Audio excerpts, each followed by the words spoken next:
Return of box office numbers. Should I review Rocky Balboa? Well, guess what? When people start caring about that I do videos, and they actually want to see me do Rocky Balboa, then I'll do it. Until then, cue title scene.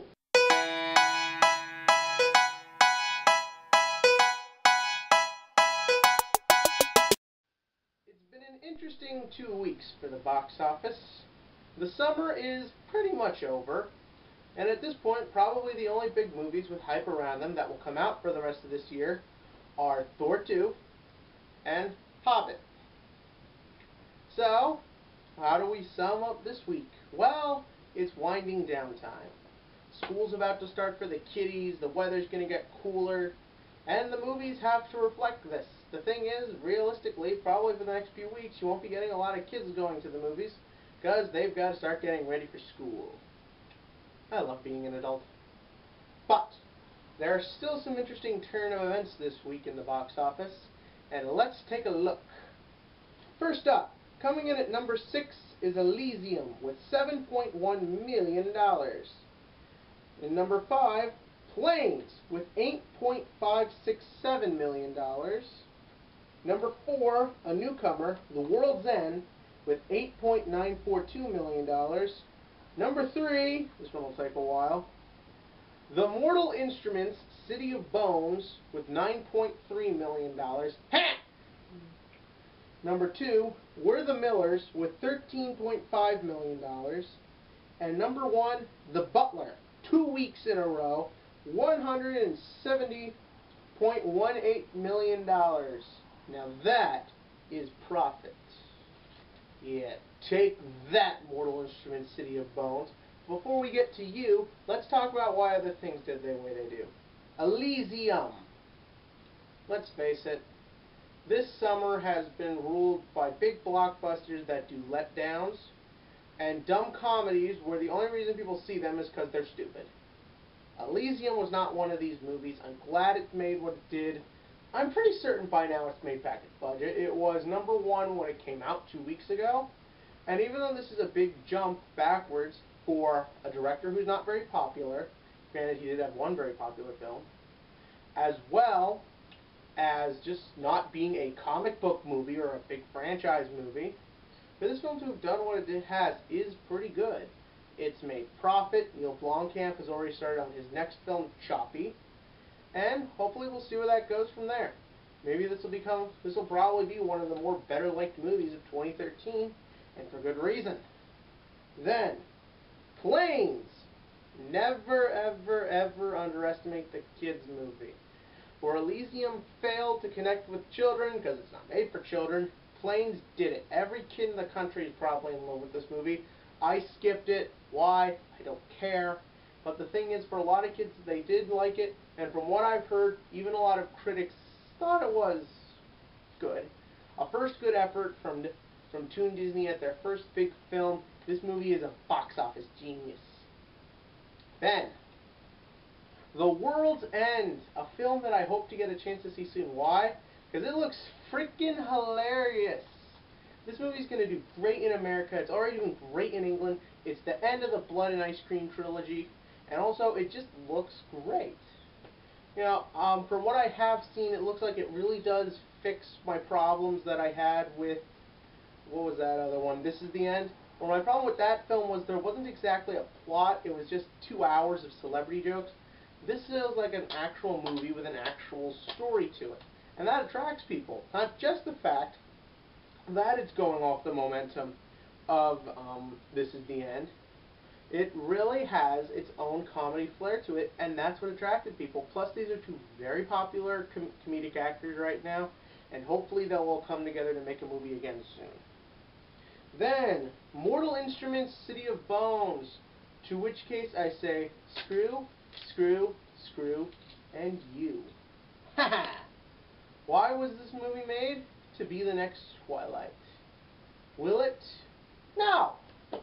As far as this is concerned, when Twilight first came out, it made a huge amount of profit in its opening weekend. This couldn't even beat 2 movies that have came and passed already. Why? Because, well, people are tired of this. We got it with Twilight, and that was terrible, but it was fine. Because honestly, that was really the only brain-dead tween romance taking one genre of movies and destroying it thing to ever be done before. People are saying, what was the next Harry Potter? In a lot of ways, and even though this isn't a popular answer, it was that.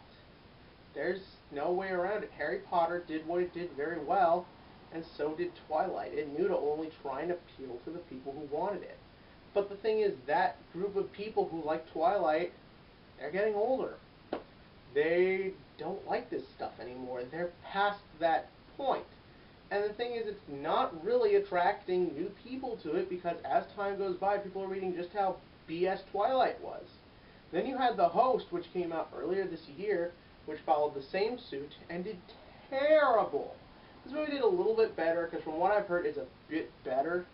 But honestly, it's just more of that same, let's capitalize on brainwashing teen girls. And a lot of teen girls have realized this isn't working. Hunger Games did it fairly well, but the difference being is there's a story where I feel like even people who read these books are just tired of these movies. So, but still, ha! Then, We're the Millers. Why is this movie doing so well? I have no idea. Like I said, it was somewhat funny, but a lot of it did fall flat for me. But for a lot of people, I guess it works. Jennifer Aniston, very popular right now. Jason Sudeikis just got over a very popular SNL run. And that momentum is still following them, even though it's been a while. Now, also, every guy loved that Jennifer Aniston striptease. The Son, like I said, is really connectable. This film is a giant, wasn't made for a lot. And it's just connecting people because at the end of the day, even though it's not that funny, it is a solidly consistent movie.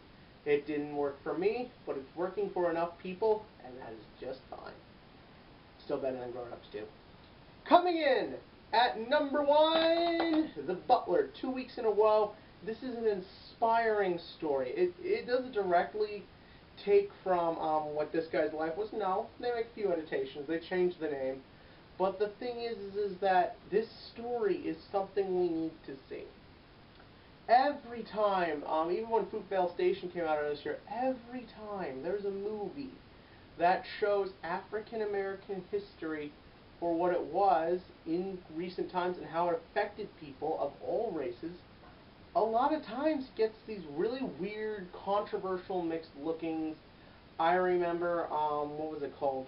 Actually, with both Fruitvale and The Help, there was this claim, oh, it's just reverse racism, it's the blacks being mean against the whites. No. No, it's not. These movies, their job isn't to get people mad. Their job is to tell these stories. And for once, it feels like The Butler is telling this story and people are liking it. They love the idea that this one guy, just through being there, just through doing his job, just for trying to be an overall good human being, was able to influence so much, was able to change the hearts and minds of the most powerful men in our history. It's such a fascinating story, and it's such a well put together and well placed story. Albeit, I did see it, but the way I saw it, I wasn't allowed to do a review of it for some stupid reason. But the way it is paced, I admit, kind of doesn't help. But when you're trying to sum up all those 20 or 30 years in such a short amount of time, how can you get the pacing perfect? What doesn't matter is the film's one flaw. What matters is its many perfections.